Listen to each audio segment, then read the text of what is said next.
وعلیکم السلام ورحمۃ اللہ وبرکاتہ۔ بھائی، آپ نے جو مسلم پرسنل بورڈ کے حلف نامے کا حوالہ دیا ہے، اور میری نظر سے وہ حلف نامہ گزرا بھی، جو سپریم کورٹ میں حلف نامہ آل انڈیا مسلم پرسنل بورڈ نے داخل کیا ہے عورتوں کے مسجد میں نماز پڑھنے کے تعلق سے، کہ جائز ہے، جا سکتی ہیں اگر ان کے لیے انتظام ہو۔ اختلاط بے شک اس کا کوئی کبھی قائل نہیں رہا ہے، تو مسلم پرسنل بورڈ نے بھی اپنے حلف نامے میں یہ چیز ذکر کی ہے کہ مردوں کے ساتھ صف میں کھڑی نہیں ہو سکتی ہیں۔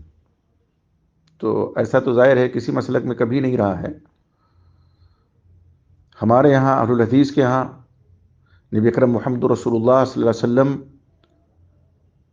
کی حدیث کی روشنی میں، آپ کے فرمان کی روشنی میں، جیسا کہ حضرت عبداللہ ابن عمر رضی اللہ تعالیٰ عنہما سے صحیح بخاری میں مروی ہے، صحیح مسلم میں مروی ہے، اور دیگر کتب حدیث میں، کہ آپ صلی اللہ علیہ وسلم نے فرمایا: لا تمنعوا اماء اللہ مساجد اللہ، اللہ کی بندیوں کو اللہ کی مسجدوں میں جانے سے نہ روکو۔ اللہ کے نبی محمد صلی اللہ علیہ وسلم کے عہد مسعود میں باقاعدہ طور پہ خواتین جماعت کے ساتھ نماز پڑھنے جاتی تھیں، منع نہیں تھا ان کو۔ بعد میں بعض فقہی مسالک میں منع کیا گیا، اور خصوصیت کے ساتھ ہمارے یہاں بر صغیر میں جو دیوبندی اور بریلوی حضرات ہیں، بڑی سختی سے انہوں نے منع کیا، اور آج تک منع کرتے چلے آئے۔ اور اس بنیاد پر سلواتیں بھی اہل حدیث علماء کو سننی پڑی ان کی طرف سے، کہ یہ تو ایک صاحب نے تو باقاعدہ طور پہ اپنے خطاب میں کہا، ابھی وہ حیات ہیں، بس اللہ رحم فرمایا، میں ان کو جملے کو دہرا نہیں سکتا، ان کے جملے کو، کتنا خطرناک جملہ انہوں نے استعمال کیا تھا اور طنز کیا تھا انہوں نے، کہ اہل حدیث کی عورتیں مسجد میں جاتی ہیں، کیا کرتی ہیں، کیا۔ یہ ایک عجیب ہوا کھڑا کیا ہوا تھا کچھ سال پہلے لوگوں نے، اور آج بھی۔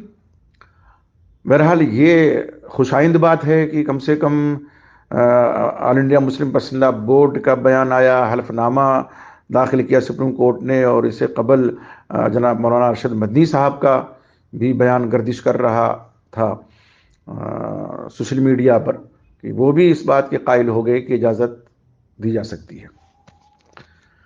دیکھیں، سنت کی اتباع میں امن ہے، سکون ہے، اتحاد ہے۔ یہ آج سمجھ میں بات آ گئی سب کی۔ ہم ایک زمانے سے یہ بات کہہ رہے ہیں، حدیث کے حوالے ہم لوگ دے رہے ہیں، لیکن سننا تو بڑی دور کی بات ہے۔ طنز و تعریض کے تیر ہمیشہ برسائے گئے اہل حدیثوں پر، اور ایسے موقع پہ مجھے وہ لمحات یاد آ رہے ہیں، آج سے کچھ سال پہلے جب حکومت نے حلف نامہ داخل کیا تھا طلاق ثلاثہ کے مسئلے میں، ایک مجلس کی 3 طلاق کے مسئلے میں، اور ہمارے بورڈ نے باقاعدہ طور پہ جوابی حلف نامہ داخل کیا، اور اس جوابی حلف نامے میں صرف وکالت کی گئی حنفی مسلک کی۔ اس وقت بھی ہم کہتے تھے، آج بھی کہتے ہیں، کاش کی انہوں نے دیگر مسالک کا بھی ذکر کر دیا ہوتا۔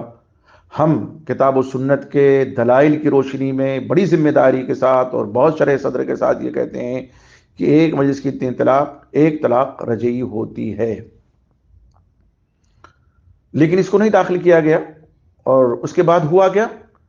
پھر عدالت کا حکم آ گیا، حکومت کی طرف سے دباؤ پڑا، تو اب مجبوراً ماننے کے لیے تیار ہیں۔ میرے بھائی، کاش پہلے مان لیتے،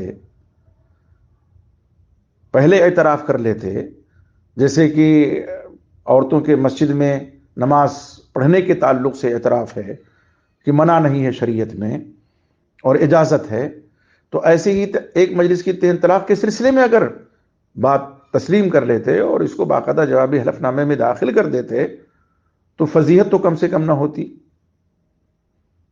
سمجھتے نہیں ہیں شاید لوگ کہ یہاں کسی مسلک کی فضیحت نہیں ہوتی ہے، اسلام کی فضیحت کا سبب ایسے لوگ بنتے ہیں۔ جب آپشن موجود ہے، اور آج بھی ہمارے دیوبندی بریلوی احباب جب ایک مجلس میں 3 طلاق دیتے ہیں تو اہل حدیث علماء کے پاس فتویٰ لینے جاتے ہیں، آج بھی۔ اور ایک زمانے سے یہ چیز چلی آ رہی ہے، ایک زمانے سے۔ عمل ہے اس پہ، لوگ کرتے ہیں. یہی اگر کاشتر کر دیا جاتا تو کیا بات تھی، لیکن نہیں ہوا. اس لیے میں جہاں تک سمجھتا ہوں کہ ایسا کوئی مسئلہ جب آئے تو بہت سوجھ بوجھ کی ضرورت ہے.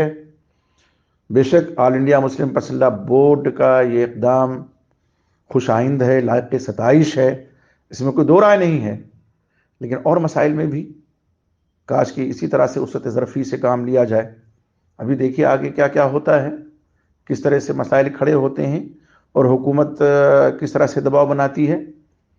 تو سنت کی پیروی میں ہی امن ہے، سکون ہے، راحت ہے، اور فضیحت سے بچنا بھی ممکن ہے.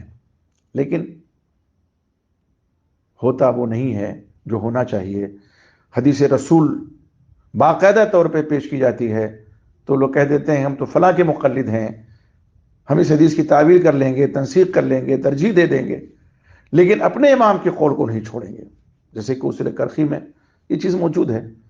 بہر اللہ تعالیٰ عقل سلیم عطا فرمائے، اور بورڈ کے ارباب بست و کشاد کو اللہ توفیق دے کہ وہ اسی طرح سے سنت کی پیروی کرتے رہیں اور اپنے لوگوں سے سنت کی پیروی کرواتے رہیں.